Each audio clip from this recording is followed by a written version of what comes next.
right. Before we start, I'm just going to read a thank you to our sponsors, because without them, we would not be here and it would not be free. We'd like to thank the sponsors. A special thank you to Connects UBC, the UBC Library, and UBC Robson Square for their sponsorship, which made this space available to us. And we would like to take a moment to thank our generous festival donors and sponsors, the Canada Arts Council, the Canada Heritage Fund, BC Gaming, Creative BC, the City of Vancouver, DBVIA, the Hamber Foundation, the Youssef Wask Foundation, the Asian Canadian Writers Workshop, CWILL, Pace and Associates, the Federation of BC Writers, the League of Canadian Poets, the Writers Union of Canada. For a full list of our partners, please visit our website. And without them, this free festival couldn't happen. And if you would like to make a donation, you can also do that at the website, which is wordvancouver.ca. So my name is Tara Avery, and I am a writer, editor, coach, and ghostwriter living here in Vancouver. And it is my pleasure to introduce Jaki King, who writes webcomics. And it's a bit of a cheat because Jaki and I have known each other for quite some time. But I thought this would be a good way to both introduce people to the world of webcomics and also get a bit of a peek behind the scenes with a creator. So welcome. Thank you for having me. So first, I think I'll open with how we know each other, which is, so Jaki and I met in the wonderful world of online fandom friendships, which means I have no idea when we actually met. I think it must have been in around 2013. At least. 2014. It was before 2014 because That's right. I moved to Boston in 2014, which is where I met Jaki in person after I'd already known her in the online space. But anyways, that's the weird thing about online friendships is they kind of start at some point and then grow. And then one day you realize you're having coffee or Vietnamese food together and you're like, oh, how do we know each other? I don't know. Right. Well, and also specifically, I think at some point you start chatting with your friends and you're like, oh, you live in Boston. Me too. Oh, wow. You live where? Oh my God.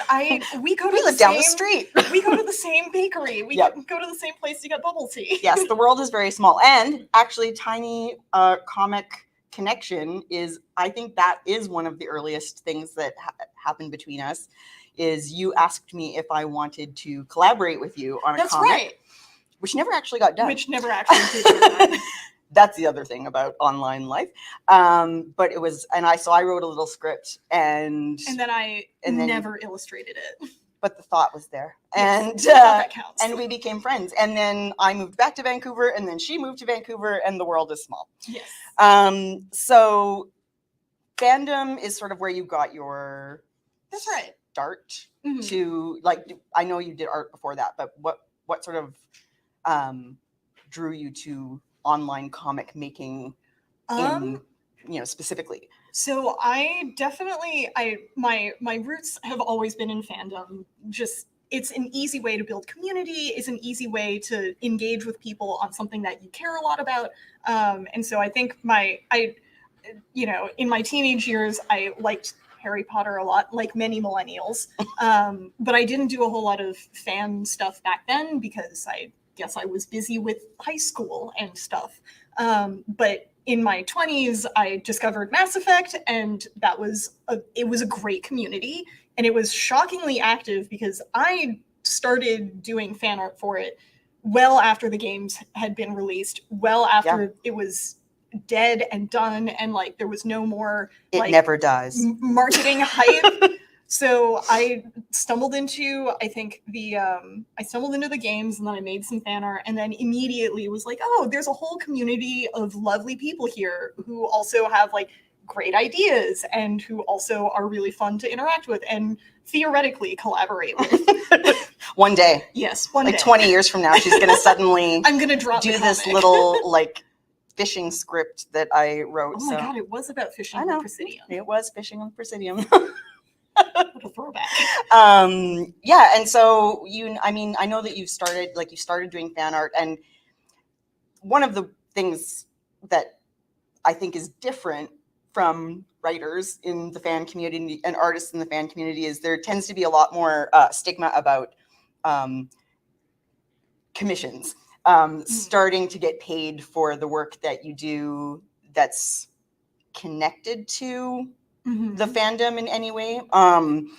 For writing, that's usually seen as a big no-no, but there's a lot of gray area when it comes to art. And I think it's because it's easier with the art to see it and see that it's transformative or that it's a fan interpretation, whereas people get a little touchier when it comes to their words. You know, I actually, as someone who is not a writer, I actually didn't know that there was the stigma about commissioning fan fiction. I do know that there are plenty of artists who are uncomfortable with commissioning or working on commissioned fan art because of potential legal problems, but I think generally speaking within the art community, especially if the commissioner plans on keeping the work private, like for their own dragon's hoard of commissioned art, their original character. Exactly. I think for the most part, artists are like, this is fine. I am okay with this.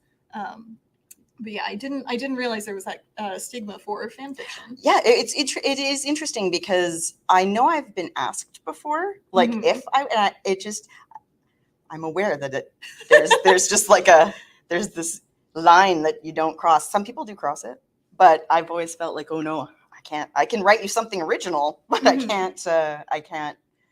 And I think it's one of those things when you're going way back into fandom lore.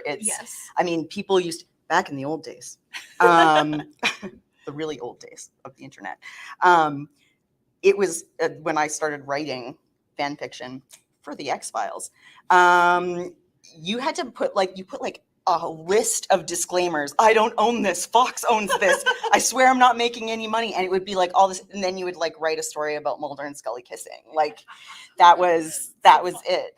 And there was still like weird legal fallout from that sometimes where, you know, I know one of the things that you wanted to talk about is like atomized sites versus things. And because back in the early days of the internet, there weren't really archives or big collected sites. It was like you had your own little fan site and it was connected to like your friend's little fan site. And that was how you got, and sometimes people would get these like cease and desist letters from some, you know, lawyer at Fox being like, that's our X-Files. And you're like, I'm sorry, I won't. I was just playing with the toys. You can take them back.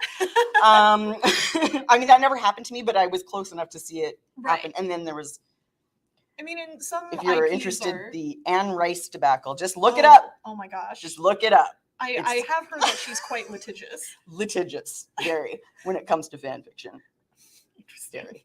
But yeah, so the change in the internet. Right, yes. Times are changing. Constantly. The years start coming, they don't stop coming. That's right. We can't use that. It's somebody else's lyrics. That's right. We do not own Smash Mouth or any of their songs. Yeah. That's our disclaimer. That's our disclaimer. Right. So in recent years, there's been this move towards like aggregator sites where you have platforms as opposed to atomized individual websites. I think there was recently, maybe not so recently, I'm losing track of time, but there was an article somebody published about sort of the history of webcomics where they talked about how webcomics in their inception all started out as these individual atomized websites that sometimes were connected through like a comics like ring. You'd get like collectives of people, like Hiveworks. I think Spider Forest is another one. Hiveworks still exists. Kismet is being published through Hiveworks. These things haven't disappeared, but they're just not as popular because it's harder to get like eyeballs on your page that way. Everyone's on these big platforms, so that's where people want to post their stuff. Right.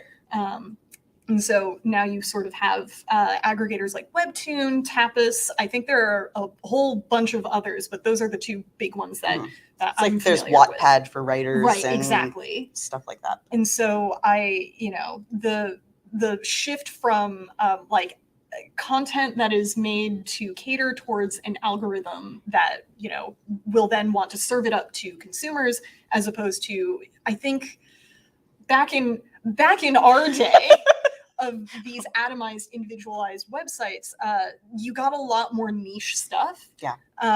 And these days, a lot of people are trying to cater a lot more towards mass appeal. How would you, I know we've talked about this before, you know, in terms of your two IPs, like the two. So Jaki is working on two comics.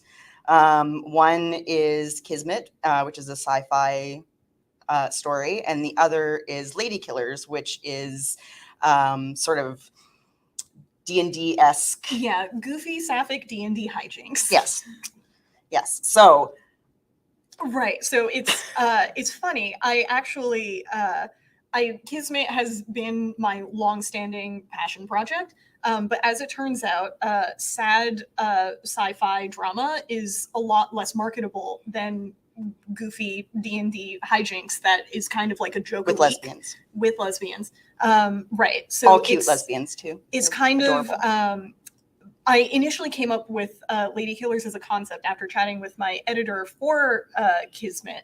And she was saying that, you know, especially when you're trying to grow your social media presence, when you want to make something that's a bit more marketable, you have to make something that is easily digestible, that people don't need to, you know, dig into as much. Like high concept is challenging, especially for newcomers. And so she was like, try to come up with a simple concept and then make it easily cross-postable on multiple different websites so that you can reach the broadest audience. And so I was like, all right, I can write a goofy thing. How hard could that be? And she was like, make your side comic a low effort project and keep Kismet your high effort personal passion project. And I was like, I hear you. And what I'm going to do is I'm going to make Kismet an even higher effort personal project and then also make another high effort comic on the side. Yes. Because why make things easy for exactly. Which kind of leads into the question of art and content and how those things are sometimes the same and sometimes not. And it comes with its own sort of brand of challenges, which I know you've had to face a little bit when it comes to the wonderful world of being a content creator. Of course. I mean, I'm curious to get the writer's perspective on this as well, because I think just by virtue of writing being a form of content that is not as like quickly digestible as a visual image, I'm curious to hear if you also get some of this when it comes to social media promotion, because especially for artists, a lot of the times what we're told to do for marketing on social media is post regularly, post a lot, and you know, just quantity over quality. Yeah. And I don't know if that also applies to writers.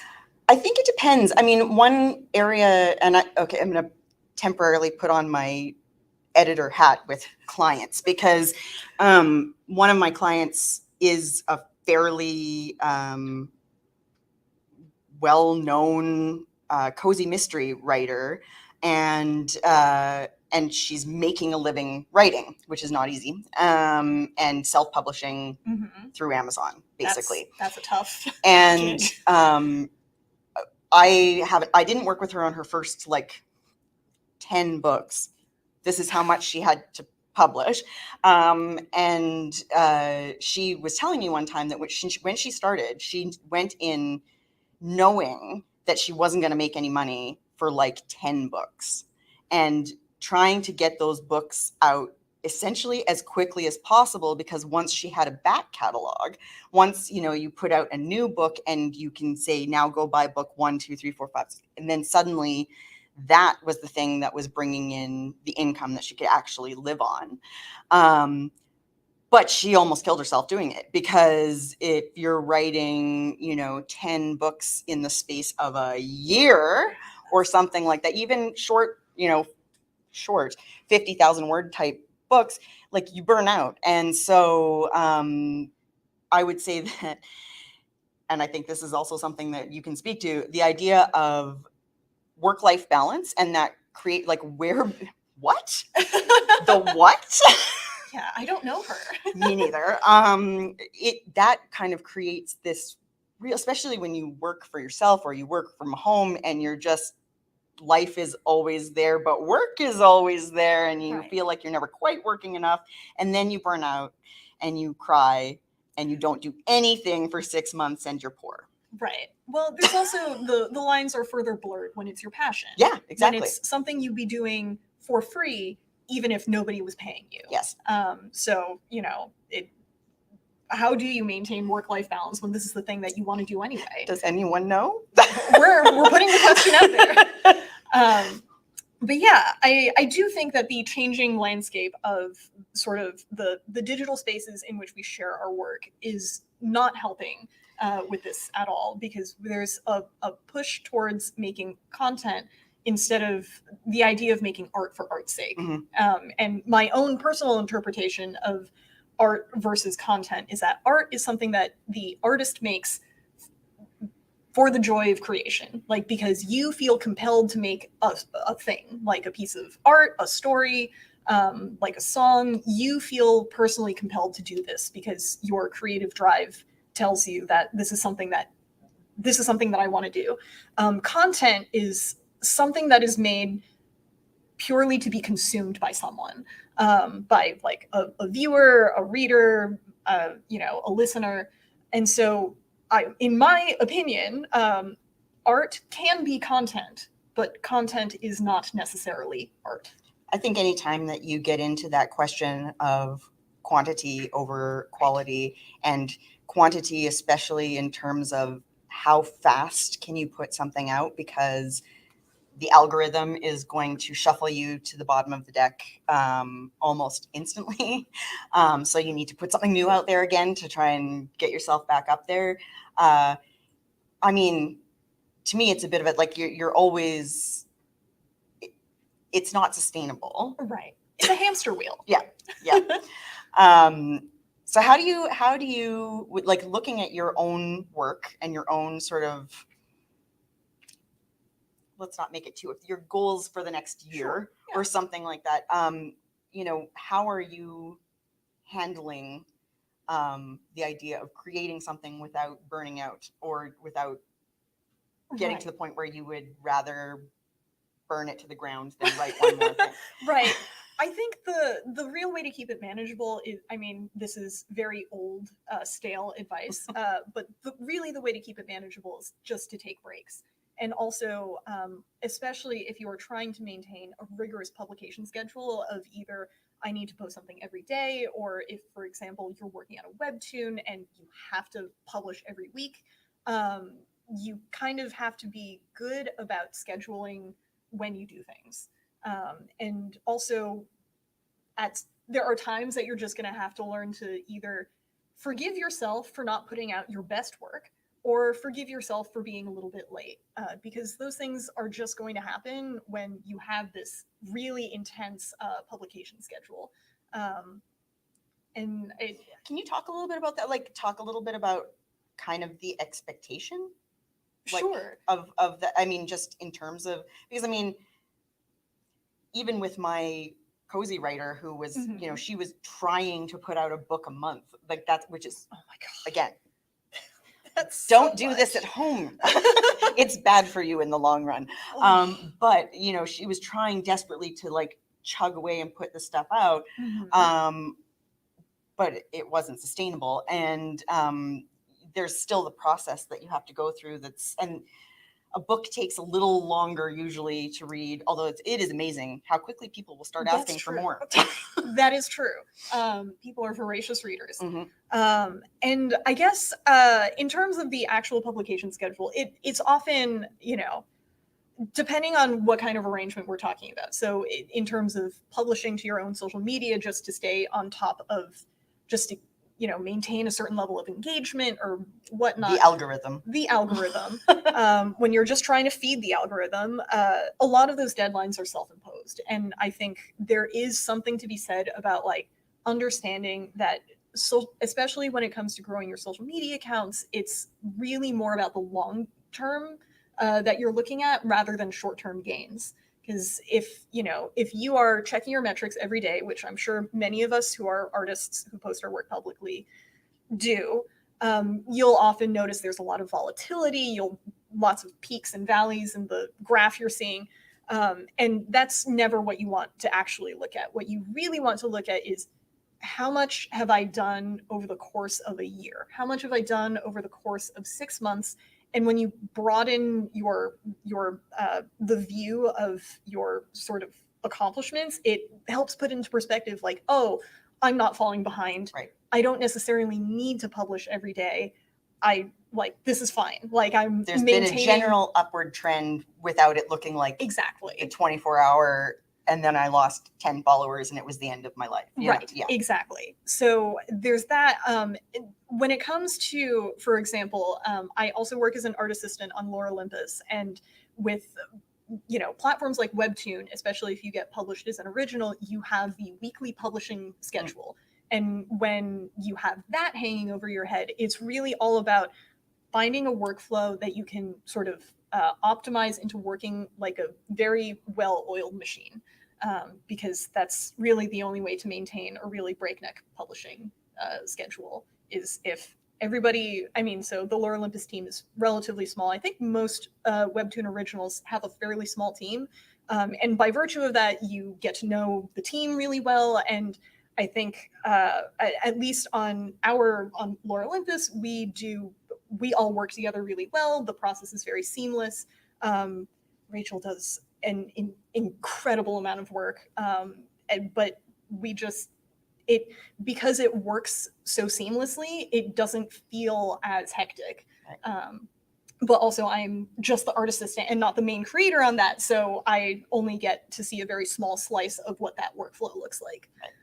And I know Lady Killers is also on Webtoon, so are they also expecting weekly from you, or is that more? No, so with Webtoon originals, you are being paid by Webtoon. You are contractually, they usually send you a contract. They'll give you a publishing schedule, and they'll usually, in previous projects I've had with them, they'll sort of contract you for a certain number of episodes, and you're expected to publish them weekly.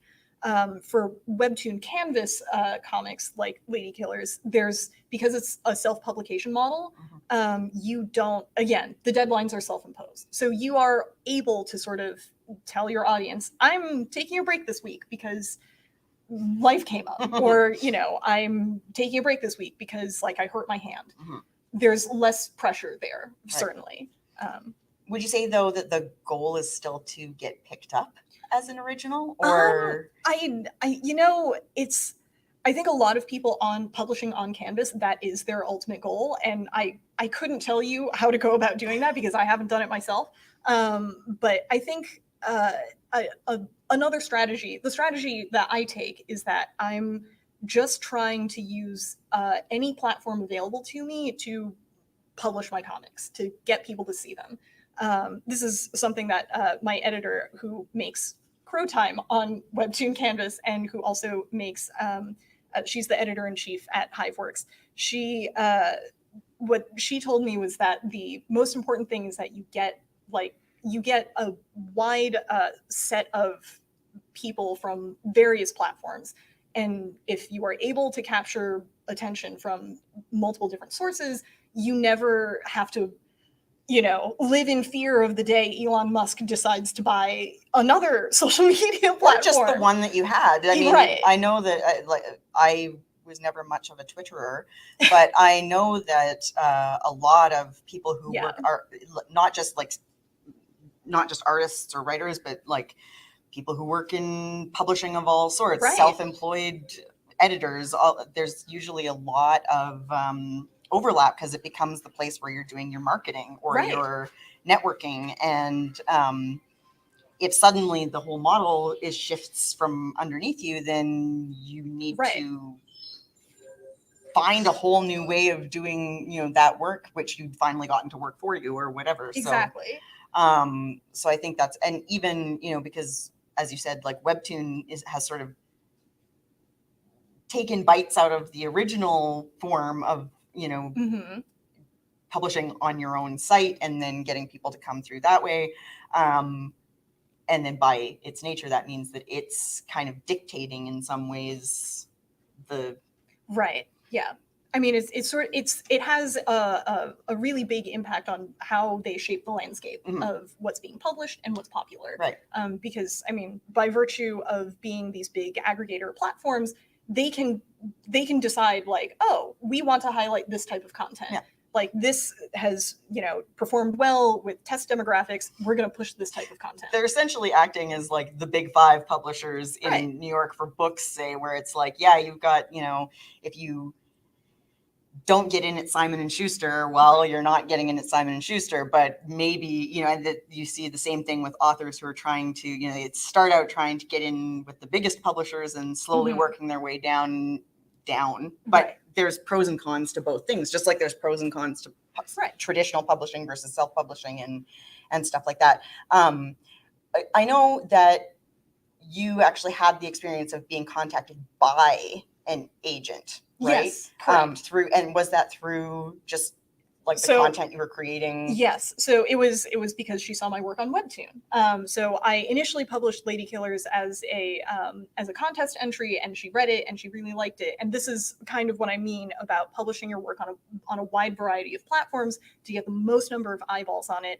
I had never really gone into publishing on Webtoon with the explicit intent of getting picked up as an original. My intention was always, I just want to get my comic seen by as many people as possible, and then maybe I can get it picked up by a publisher, Webtoon, a print publisher, whoever. So that was kind of the intent, and it worked because an agent reached out to me. Hi, Stephanie, if you're watching. And what would you say, like, I mean, because I think it's a really interesting development to be contacted. And actually, I also was once contacted by an editor at a publishing house who read some of my fan fiction and was like, I love this. That's awesome. And then I have failed to deliver a story for her. So but there is a very weird, like for me at least, like I remember opening, it was back when Tumblr had fan mail, and I remember opening fan mail and being like, is this real? Yeah, there's certainly some amount of, well, and also I think everyone these days is primed to be like, this is a scam. This can't possibly be real. But it was in fact real. I mean, I ended up talking to her on the phone. She works at a real publisher. Yeah. In New York. As it turns out. But I mean, I think just goes to show that, like, if you're trying to market your work, you should just take advantage of any platform that you have. And basically, with marketing, you just want to get eyeballs on your stuff. And so Webtoon, Tapas, Instagram, the site formerly known as Twitter, Tumblr, I mean, all of these places, I'm sure I'm missing 15 websites. I think 15 new ones grew the second that Elon Musk bought Tumblr. I mean, bought Twitter. Like, suddenly everybody's like, do you have this? Into existence. Do you have that? Do you have this name? I'm like, I don't know what you're talking about. Right. So, the idea when you're trying to market yourself is you just want to get people to see your stuff. And so you should take find advantage. where the people are and you put your stuff.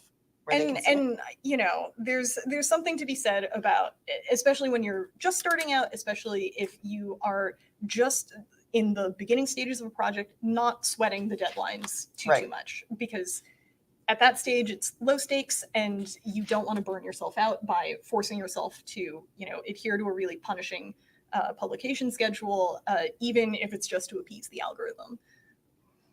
So what was it that, what was your inspiration?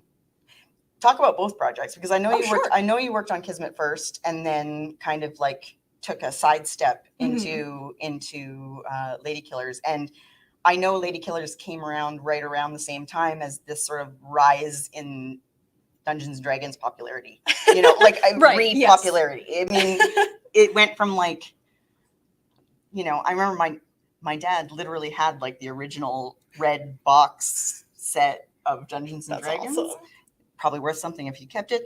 But I mean, when I was a kid, and then all of a sudden it's everywhere again, which just goes to show you have no idea what's going to come around again. Yeah. But I don't think it's terribly surprising that Dungeons and Dragons has really exploded in popularity, because it's, especially if you are in any way creative at all, it is a wonderful way of, I mean, it's collaborative improvised storytelling is basically what it is.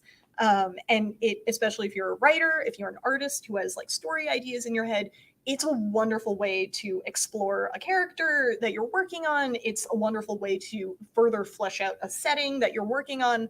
Like it's just if you have a creative bone in your body, I can absolutely see how it has a ton of appeal. Because yeah, who doesn't want to, tell a fun story with your friends and eat tons of snacks while you do it, Or in your case, or tell a fun story with myself, with yourself, with the NPCs living in my head. Yeah. At the time, I think I concepted out Lady Killers at the start of the pandemic, or not at the start of the pandemic, sometime in the middle, after my own D&D group had sort of fallen to the wayside. And I was like, I have NPCs that I am, attached to, and maybe I should just DM a story for them by myself. I'm playing Dungeons and Dragons by myself. And then I just was like, I can just make this a comic. And there you go. I mean, one of the reasons why I've never actually gotten into role playing, like it's been on because I got some old school nerd cred, but I've never gotten into it because I'm always like, well, isn't that just writing a novel? I mean, truly. I'm like, what's this collaboration stuff? Like, I've got all these things. I don't want somebody else to have a say. I want to control all the things. So I basically want to DM the imaginary people in my head. Yeah. But that's writing a book. Yeah, it is. It is. But I think it's been really interesting, again, as an observer, like kind of close enough to know what it is and what's, what the deal is, to see how much it's kind of grown and become like normal, like mainstream, basically. I love it. I love this for us as a society, especially in a post-pandemic world where a lot of, especially as you get older, your friends group kind of scatters. You can't always be in the same room eating snacks and playing D&D all together. Or even the same part of the world. But this is the sort of activity that you can do like online, that you can do with like either people you know in real life or friends you make through online spaces. And it's the friends you make along the way. That's right. That's the real treasure. Yeah, I think, and so Kismet though, where did that come from? Where did it start? Kismet started, I don't think I've ever told anyone this. Kismet started out as kind of like a Mass Effect fan fiction that I was planning out in my head. And then I was like, you know what? Maybe I'll insert some like old characters from a story I wrote in high school that I don't really remember a whole lot of the details about my old high school story anymore, but I do remember the characters from there. And I was like, maybe I'll insert a couple of those characters. And then suddenly I had a full fleshed out setting and set of cast and characters that were interesting to write. And eventually that kind of morphed into me wanting to explore themes of like self-determination and responsibility versus and obligation versus like what you personally want to do and what happens when those things clash. So basically art versus content. Yes, kind of. It's I would say it's a lot more of a nuanced story than Lady Killers, which in its current form is very much like a joke a day kind of or it is funny. A joke a week, not a joke a day. Oh my god. Kind of comic. So it's the sort of high concept sad sci-fi drama that I've been working on for a while that I think is a little bit more inaccessible to newcomers than something that is an easily digested 4 to 5 panels a week. What are your hopes? What are your hopes for the work that you're doing now? My hopes are that I finish both my projects. I'm speaking that into the universe. Kismet is currently on a bit of a break because it is difficult to juggle this many projects simultaneously. But I'm currently working on pitching Lady Killers as a graphic novel with my agent. And similarly, I would love to continue to publish the, joke a week party banter comic strips, as they're a great way of one, building community. I've had so much fun talking with people, either about like their own experiences playing D&D or about their own original characters, through this vehicle of these like jokey, silly comics that I post weekly. And yeah, I would love to continue doing all of this. That's my plan. Nice. Are you going to hurt yourself by adding more things? When am I not adding more projects I know. to my plate? I think it's kind of the curse of being a creative person, is that you always have like fun ideas floating in your head, and sometimes your brain will latch onto one, sometimes it'll let go of that one and pick something else up. I think the most important thing for me to remember personally is just that, like it is always fun to explore new ideas, but it is also important to finish the ones that I am currently working on. Finishing. Yeah. Mm-hmm. Sounds fake, but okay. And another important reminder for myself and for any other creatives is that finished is better than perfect.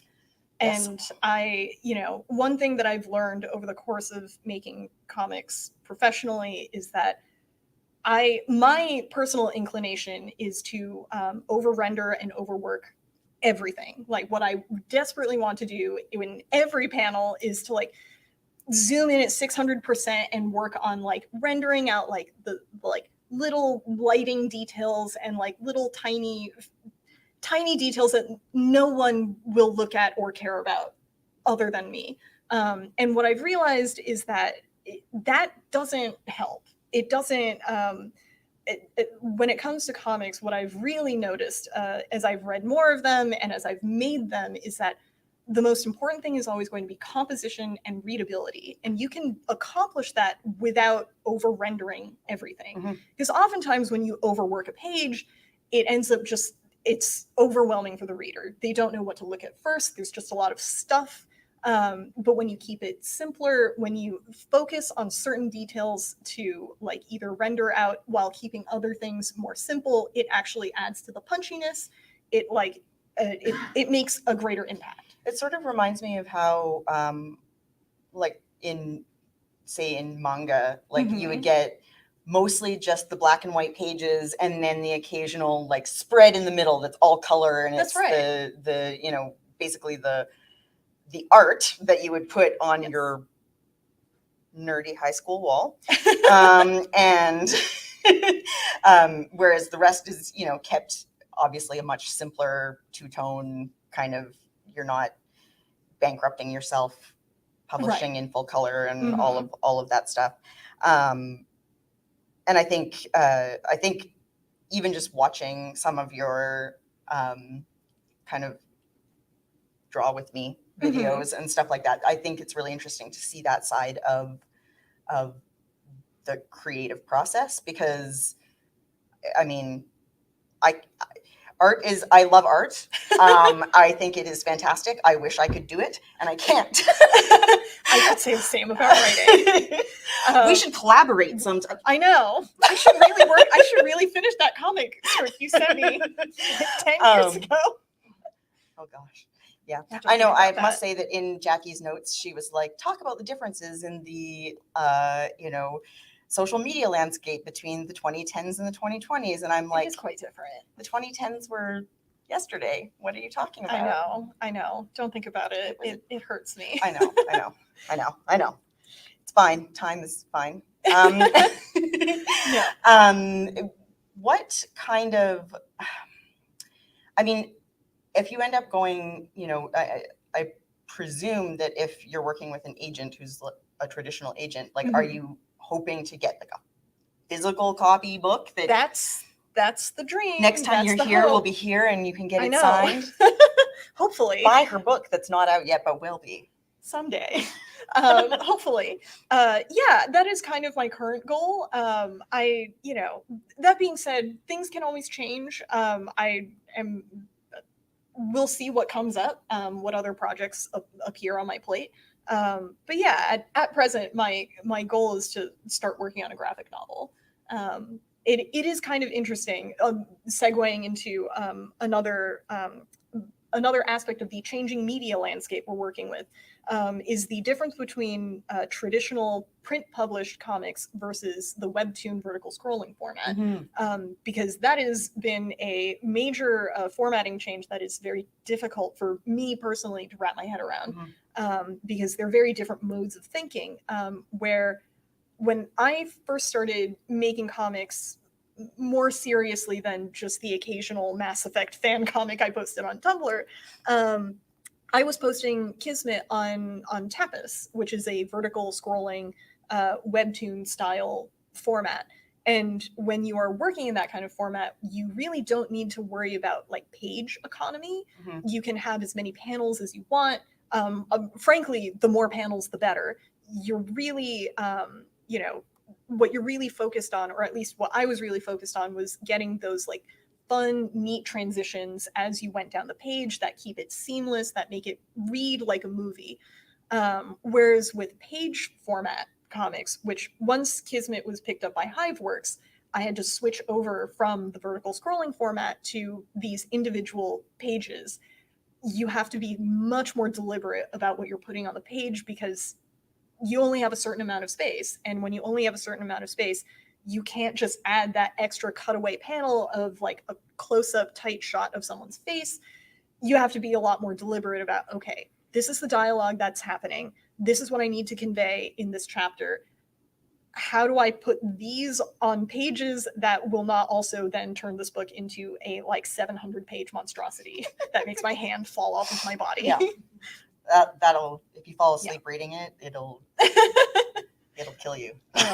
Yeah. So anyway, it's a very different mode of thinking where you have to be much more deliberate about composition, and you have to be much more deliberate about what you even choose to include. Right. So it's just it's really interesting. Like that's a very, I mean, even I know that I've noticed in some of the older comics that were obviously published as physical copies, but now you can get them online, and the way that they've had to kind of rework the technology so that you're not trying to take in a whole page at once on your phone that's this big. Exactly. Because like, if you were reading a traditional comic, it would be like, it's a sensible size. Big. But if you're, looking on here, you're kind of like, what are they saying? And so at least I know that I've read a few through Dark Horse and stuff where it's like they essentially shift you from panel to panel down the page. So you only really get the flash of the full page, but you're not expected to read it at full page. Right.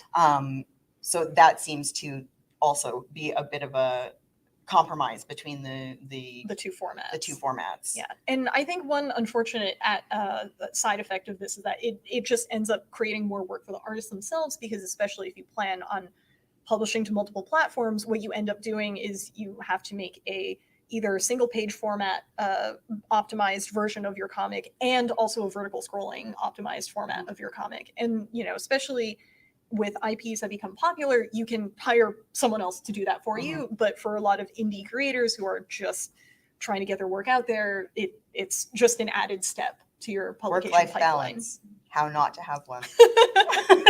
Right, exactly.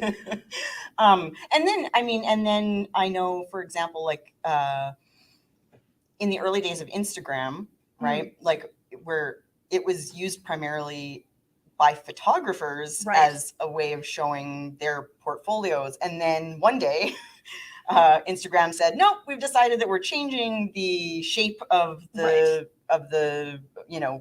square/rectangles that you can post. And so all of a sudden these photographers who had essentially built up, their whole portfolio, either the picture got warped or whatever, because and that was a decision made, obviously without any input from the people who had been using it for this various function. And I think that's also where we get into the complications of the internet, where it, on the one hand, can be so freeing, and there, people have access to it in ways that would have been almost impossible to get. Eyeballs can be on something in a way that would have been impossible 30 years ago. But but at what cost? Because you've got, essentially Elon Musk can buy Twitter, and then all of a sudden, Right. dumpster fire is happening, and people are, running, screaming from the building. I think the important thing for like any creator just starting out to consider is the fact that even these very big platforms that seem immutable are actually not, and that the most what you always want to do is maintain an archive of your own work, even if you look at your work from 3 years ago and like cringe at it. Keep an archive of it, because you just want to have that handy, because you don't know when it's going to in hard copy and not just on the cloud. Right. Yes, that's true.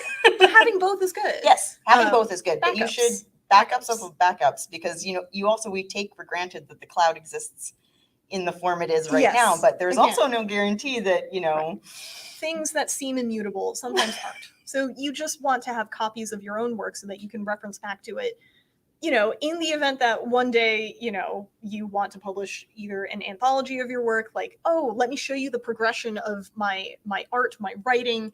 I can show you, like, this is when I just started out. This is, these were my inspirations, and now look at how far I've come.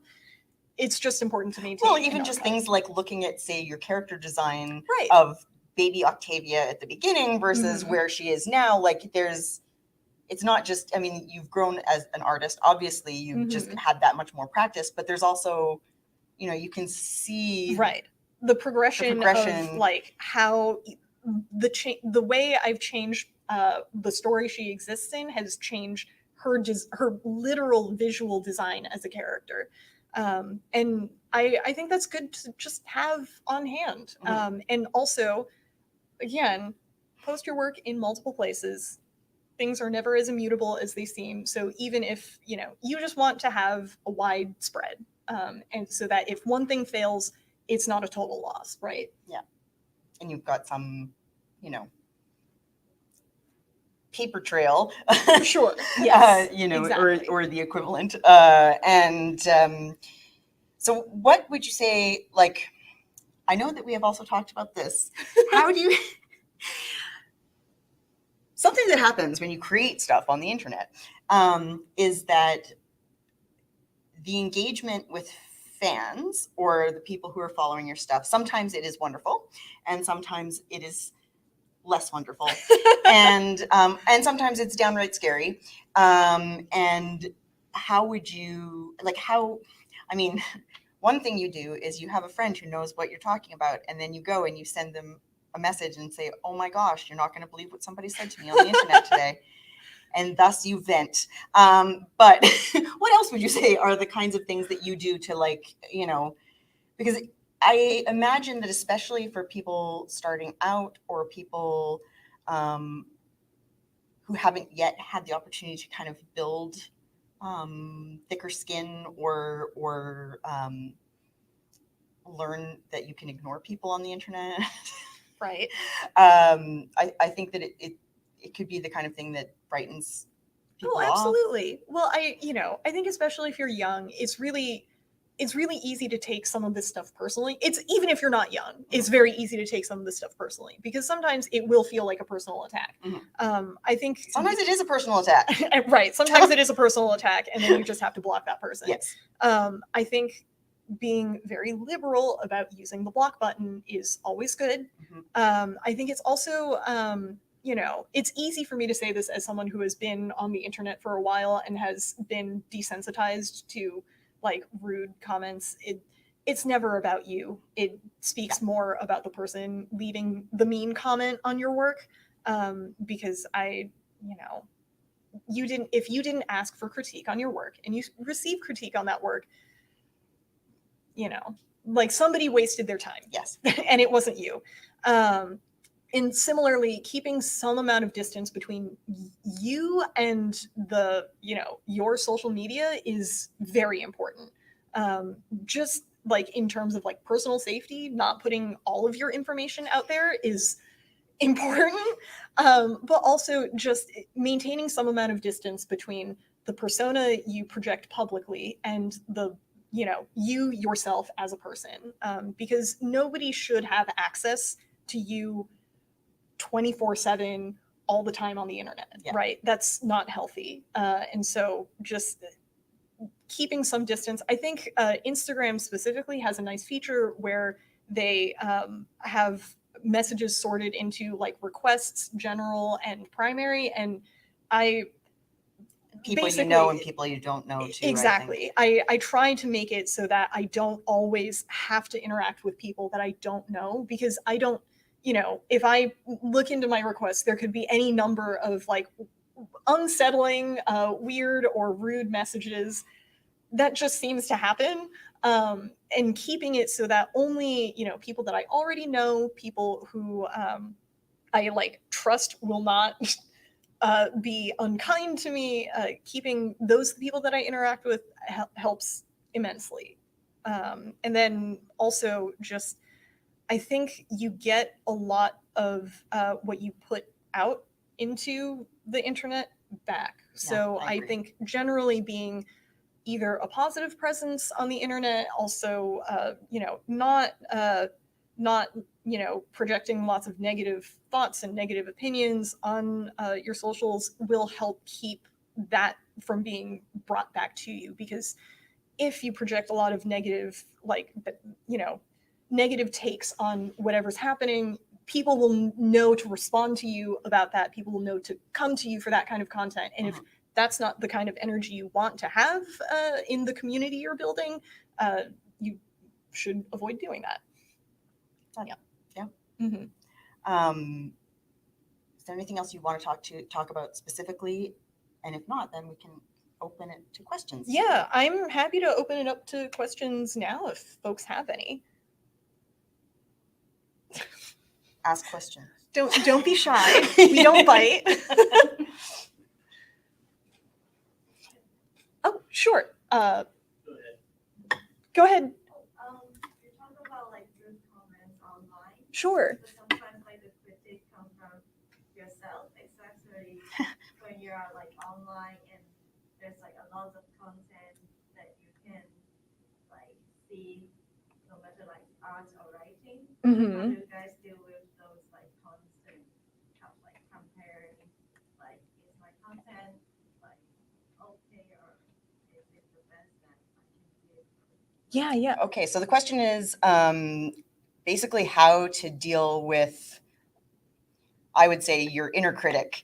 When you see other people doing work and you perhaps negatively compare yourself to them. It happens when like it's in the digital space. Yes. If Yes. it's, like in the real world, you just don't touch them. But Exactly. in the digital space, Yeah, in the digital space, you're seeing a lot of stuff. Yes. Like there's so much stuff out there. And I think that there is a temptation to think, oh, this person is doing this so much, like, look at how beautiful their work is. And mine looks like bad compared to it. Or this person's story is, and then it gets even weirder when you start looking at like metrics, like if something has likes on it, if there's, interactions that are measurable and seen, like why is this story popular or this piece of art reblogged a billion times?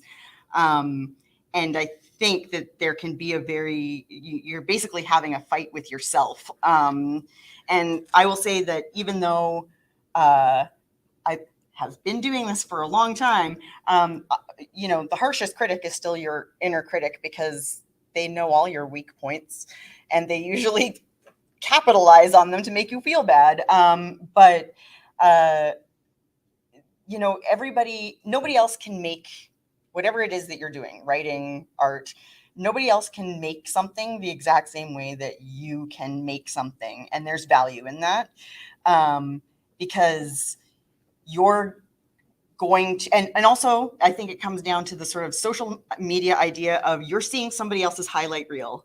You're seeing the thing they're finishing and putting out there. You're not seeing the 100,000 sketches they did that they were like, I'm going to erase that. Like there's when you're seeing somebody else's best all the time, it's very tempting to think that you're not good enough because you're not seeing the warm-up sketches, the many erased sentences, or, you know, the beginnings of stories that were trashed, or the, you know, music that never made it past the first bar. And it is a bit of a mind game that you kind of have to play with yourself, where you're like, yeah, I get it. You think that this person is, you know, but I am doing something of value as well, even if it's not as far along, or you haven't, you know, because you're practicing, and everybody gets better at everything with practice. Right. Um, I think there's also something to be said about the sheer volume, because I think, especially with our social media feeds being what they are, it's not just that you're seeing one other person's highlight reel. You're seeing everybody's highlight reel. Yeah. And so it's very easy to get lost in this deluge of everybody's like winning Eisners and Oscars and like tons of like Pulitzer prizes. Like, where's my stuff? Like, I need to work harder. But that's not the reality. You're basically seeing, you know, just not only are you only seeing other people's highlight reel, you're seeing the stuff that the algorithm believes you will engage with first. And so it's always going to be these most, you know, attention grabbing accomplishments, because that's what people are going to comment on, like, oh, congratulations on this award you won. And so I think taking a break from social media will help with that immensely. Sort of also not taking a like going cold turkey, because it's difficult to do that when you have to promote your own work, but just sort of limiting the amount of time you spend scrolling through your own feed and seeing everybody else's work can really help to recenter your own sort of focus on, I have done this, and that is in and of itself not trivial. And also, I think it is worth taking a look at, you know, your long-term accomplishments, not looking at the, you know, oh, like I wasn't as productive as I needed to be today, but more looking at, all right, since the start of this year, I have done XYZ thing, and all of these things are good, and they didn't exist before you did them. They didn't exist before I did them, and these are milestones I've reached, and that is not insignificant. And yes, I think sort of removing yourself from the temptation to compare, because as you were saying, when you're in real life, you don't always have to interact with these people who you are just constantly like, oh my God, like I can't believe I'm like in the same space as this person. They like, and the funny absolutely thing blew me is, out of the there's water. somebody out there who probably thinks that about you. Exactly. Like somebody who has seen your art, who's like just starting out, or just, and they're like, oh, I'll never be like that. I mean, like, it's this sort of weird, right, constructed idea of hierarchy of this person is better and this person, it doesn't really exist. It's that no one gets to see your behind the scenes. Yeah. And you don't see anybody else's behind the scenes. So really you're just sort of like just seeing what people allow you to see. And when that is just the good stuff, it's easy to feel like, oh, well, I'm not doing enough, because, you know, all I see is all this other, all my peers, you know, hitting these milestones, getting these accomplishments, when the reality is you yourself are also hitting milestones and achieving things that, like, by virtue of just creating things, that's an achievement in and of itself. So yeah, it's I think removing yourself from the temptation will help a lot with fighting that inner critic. And also, this is very old, tired advice, but it's just being kind to yourself is a learned skill, and it's good to practice it. And that also goes, especially because I think on the internet, it's very common to see people hard on themselves and being self-deprecating, or, oh, this is crap, but I'm going to put it out there anyway. And you're like, you know, at the end of the day, you created something. Whatever it is, you created something. It didn't exist before. No one else could have done it the exact same way. That's kind of amazing. So don't talk yourself down before anybody even looks at it. Because, you know, if I see something and somebody's like, oh, I just, you know, this story, I wrote it, and I'm like, well, am I supposed to want to read it now? Like, you sort of make it sound like I shouldn't. And so in that way, even if it's a bit of a fake it till you make it, you have to at least try to not beat yourself up before everybody else even gets a look. You know, like that self-deprecation is just so hard on you mentally over the long term. Even if it starts out as a bit of a joke, the things you keep telling yourself become true over time. And if you're telling yourself, oh, I'm not that good, or oh, this person's better, then you're gonna believe it because you're repeating it all the time. Right. Well, and I think there's I think this also stems from some amount of vulnerability in actively declaring that you love a thing you've made. Yeah. And there's a lot of vulnerability in doing that, because in telling the world that you love this thing you've made, it kind of Some people will be mean. Some people just will be because they like to be mean. Exactly. And so, you know, I think this tendency to be self-deprecating can act as a shield to that to some degree, but it's also, you know, you're not being good to yourself when you do that. I think it's important to make stuff that you love and to love it when you make it, because that's why else do what we do, right? Yeah. And you will find other people who love it. And human beings are really like, basically we're primed to listen to negative things before we listen to positive things. And we remember negative things where we don't remember positive things. So you have to go into the world with that bit of knowledge and then stop and actually say to yourself, okay, so yeah, one person said a negative thing, 5 people said positive things. The negative thing does not count for more just because it's negative. You know, in fact, 1 and 5, it's very obvious what, you know. I would also recommend strongly that when I was younger, I had this very misguided notion that like, oh, I should not censor people's speech on my art. If they leave a negative comment, I will leave it there because that's and now that I'm older, like no. You come to my house and you poop on my coffee table? No, I'm getting rid of that. Get out of here. Rude. Yes. No. That comment is deleted and that person is blocked. Yeah. Goodbye. Yeah. Anyway, that will also help. Just removing, you know, again, they're not your editor. They're not, you know, they're not a peer whose work you trust. Their feedback doesn't matter. Yeah. The only feedback really that matters is the feedback you solicit from people that you trust. Right. Yes. And you know. And even then you can tell them that you don't like it. Right. You know, you don't have to take You can disagree with your editor. You can. And many people do. I'm sure you've experienced that a lot. On both sides, actually. Yes. It's kind of funny. I know we're basically at time. We have one question from the live. Sure. Oh, yep, sure. All right, that's from Betty. Is it Betty? I think it's Betty. I'm gonna guess. They say, I know breaks are important, but how do you maintain momentum with your work without burning out? That's a very good question. How dare you, Betty? I think the way I maintain momentum is just by leading into what we were just talking about. Really liking what I do. Yeah. If you love what you do, you're gonna keep doing it no matter what, right?